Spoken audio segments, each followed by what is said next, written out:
Assalamualaikum warahmatullahi wabarakatuh. Perkenalkan, nama saya Lutfia Sabita Iksani dari Program Studi Pendidikan Guru Madrasah Ibtidaiyah kelas 2A dengan nomor induk mahasiswa 123100031. Di sini saya akan menjawab pertanyaan yang diberikan oleh Bapak Imam Agung Prakoso SSI MH. Pertanyaan yang pertama, permasalahan pendidikan dan bagaimana cara penyelesaiannya. Pendidikan itu adalah salah satu aspek penting dalam pembangunan sosial ekonomi suatu negara. Namun, banyak negara menghadapi berbagai masalah dalam sistem pendidikan.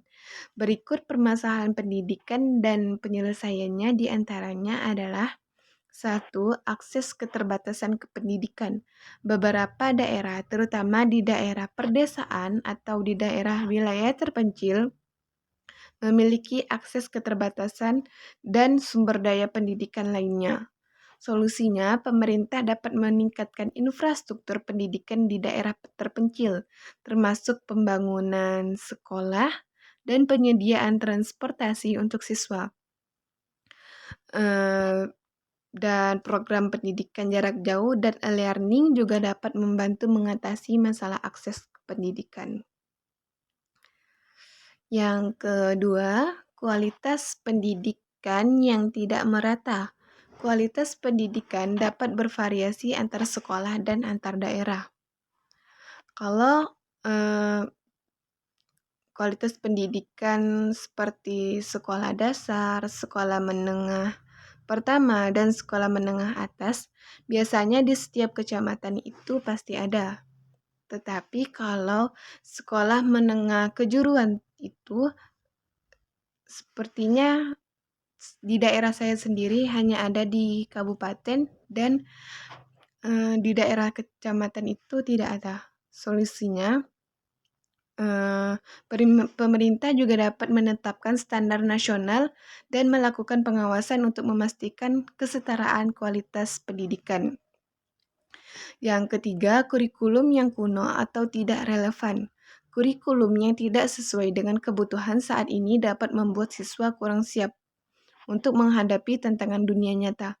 Solusinya, kurikulum harus terus diperbarui agar relevan dengan perkembangan zaman, termasuk memasukkan keterampilan teknologi dan literasi digital.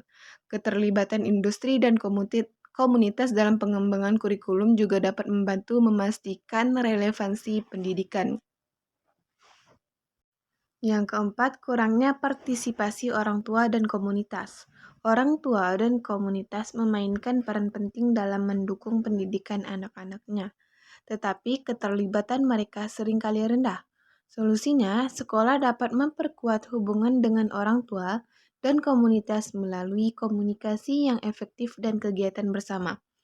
Program-program yang mendorong partisipasi orang tua dan komunitas dalam pendidikan juga dapat meningkatkan hasil pendidikan. Yang kelima, masalah biaya pendidikan. Biaya pendidikan yang tinggi dapat menjadi hambatan bagi banyak keluarga, terutama di negara-negara dengan sistem pendidikan yang tidak gratis. Solusinya, program beasiswa, subsidi pendidikan dan pendidikan gratis dapat membantu mengurangi beban biaya bagi keluarga. Pemerintah juga dapat menyediakan fasilitas pendukung seperti bantuan transportasi.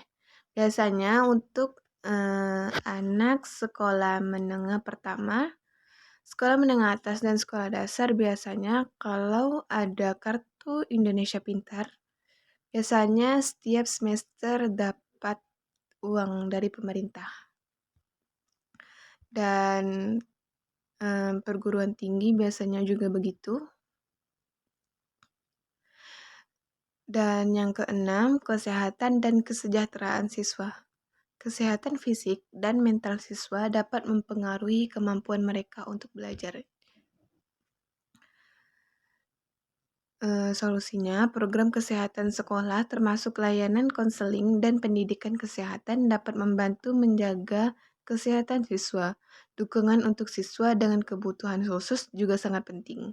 Jadi tidak membedakan antara siswa yang fisiknya bagus dan Anak yang kebutuhan khusus. Biasanya ada sekolah yang khusus untuk anak yang kebutuhan khusus juga.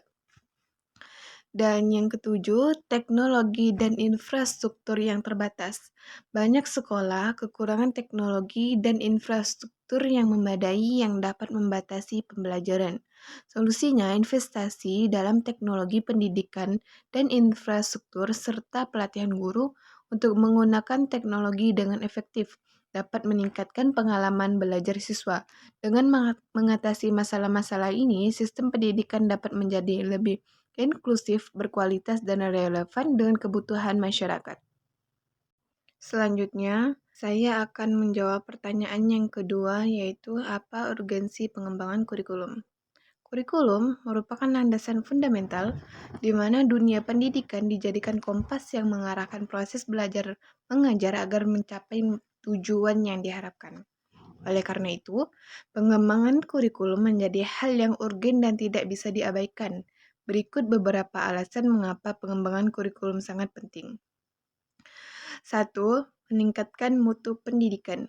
Kurikulum yang berkualitas adalah kunci untuk meningkatkan mutu pendidikan. Kurikulum yang dirancang dengan baik akan membantu peserta didik mencapai potensi maksimal dan menghasilkan generasi penerus yang unggul. Yang kedua, mempersiapkan peserta didik untuk masa depan. Masa depan penuh dengan ketidakpastian. Kurikulum perlu mempersiapkan peserta didik dengan kemampuan memecahkan masalah, berpikir kritis, dan belajar secara mandiri. Yang ketiga, meningkatkan relevansi pendidikan. Kurikulum yang relevan dengan kebutuhan dan minat peserta didik akan membuat mereka lebih termotivasi untuk belajar. Yang keempat, memenuhi standar pendidikan. Setiap negara memiliki standar pendidikan yang harus dipenuhi oleh sekolah. Kurikulum perlu diperbarui untuk memastikan bahwa sekolah memenuhi standar pendidikan yang berlaku. Mungkin cukup sekian yang hanya bisa saya sampaikan. Kurang dan lebihnya mohon dimaafkan. Wabillahi taufiq wal hidayah. Wassalamualaikum warahmatullahi wabarakatuh.